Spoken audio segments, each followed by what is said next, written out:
मतदार यादीच्या विशेष सघन पुनरीक्षणादरम्यान बीएलओच्या सतर्कतेमुळे तब्बल 30 वर्षांपासून कुटुंबापासून दुरावलेल्या मुलाचा शोध लागला। मलकापूरमध्ये आई मुलाची झालेली भावनिक भेट अनेकांच्या डोळ्यात अश्रू आणणारी ठरली। सोलापूर जिल्ह्यातील करमाळा तालुक्यातील केडगाव येथील नवनाथ धोंडीबा गायकवाड हे सुमारे 30 वर्षापूर्वी घरगुती वादातून घर सोडून निघून गेले होते। त्यानंतर त्यांचा कोणताही संपर्क कुटुंबाशी राहिला नव्हता। दरम्यान ते बुलढाणा जिल्ह्यातील मलकापूर येथे स्थायिक झाले, संसार उभारला आणि नवीन आयुष्य सुरू केले।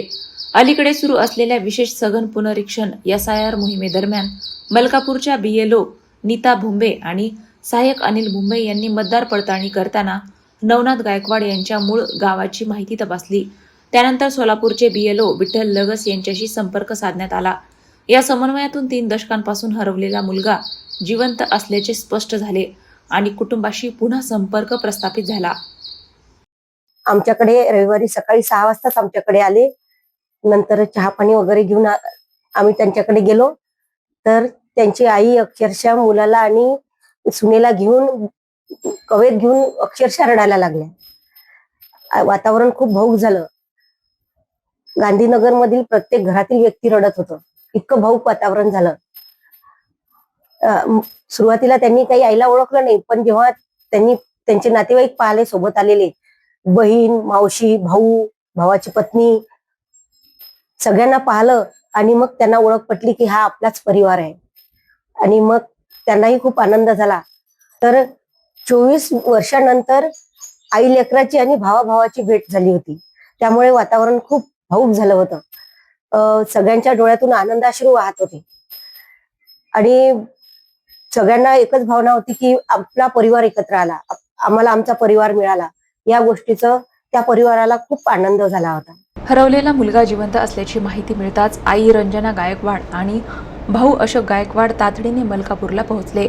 विशेष म्हणजे अशोक गायकवाड हे डायलिसिसवर उपचार घेत असतानाही भावाला भेटण्यासाठी आले होते। तब्बल 30 वर्षांनंतर आई आणि मुलाची झालेली गळाभेट पाहून उपस्थितांनाही अश्रू अनावर झाले।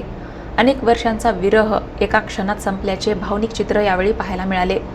नवनाथ गायकवाड यांनी पुढेही मलकापूरमध्येच राहण्याचा निर्णय घेतला असला तरी आता दोन्ही कुटुंबीय नियमित संपर्कात राहणार आहेत। मतदार यादीच्या पडताळणीचे काम करताना BLOच्या सतर्कतेमुळे घडलेली ही घटना सध्या सर्वत्र कौतुकाचा विषय ठरत आहे।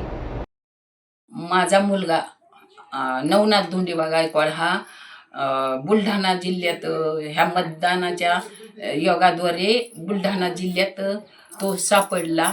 आम्ही गेलो, आम्ही कडकडून भेटलो, आमची भेट झाली। सकाळी तिथल्या गुरुजींनी आम्हाला, त्या सरांनी आम्हाला आमची वाट पाहत होते। मग त्या सरांनी मुलाची गाठ भेट होण्याच्या अगोदर त्यांच्या घरी आमचं स्वागत केलं, आम्हाला चहा पाणी केलं। आम्ही चहा पाणी झालं, जरा 4 शब्द बोललो, आम्हाला खानाखुना पटल्या, आम्हाला सगळं आवडलं। त्यांनी आम्हाला शिस्तीत मार्गदर्शन केलं, सगळी माहिती सांगितली, आम्हाला आनंद वाटला, त्यांना समाधान वाटलं। आणि तिथल्या बुलढाणा जिल्ह्यातल्या सगळ्या बायका ती परत आमच्या गाठी भेटी झाल्या। आनंद अश्रूने आम्ही गच्च घर भरल्यासारखं, आकाश भरल्यासारखं असं आम्हाला वेगळाच आनंद झाला आम्हा सर्वांना। मी सर्वप्रथम त्यांचा फोन आल्यानंतर त्यांना काहीच न बोलता नवनाथ गायकवाड यांच्या मातुश्री रंजना गायकवाड यांची घरी जाऊन भेट घेतली आणि त्यांना सांगितलं की तुमचा मुलगा नवनाथ मलकापूर जिल्हा बुलढाणा येथे रहिवासी म्हणून आहे, वास्तव्यास आहे। त्या मातुश्री इतक्या भावूक झाल्या, खूप रडल्या। माझा 24 वर्षापूर्वी मुलगा निघून गेला होता, त्याचा अजूनपर्यंत पत्ता नाही लागला आणि तुमच्या ह्या कार्यक्रमामुळे SIRच्या कार्यक्रमामुळे त्याचा पत्ता लागला, तो कुठे आहे ते आम्हाला समजलं। आणि आम्ही त्या BLOशी कॉन्टॅक्ट करून स्वतः त्या रंजना गायकवाड, त्यांचा मुलगा अशोक गायकवाड, मुलगी लता कांबळे ह्या समक्ष त्या मुलाला भेटायला गेल्या आणि मायलेकरांची भेट झाली। मी त्या BLOचं जे मलकापूरचे आहेत त्यांचं सुद्धा आभार व्यक्त करतो।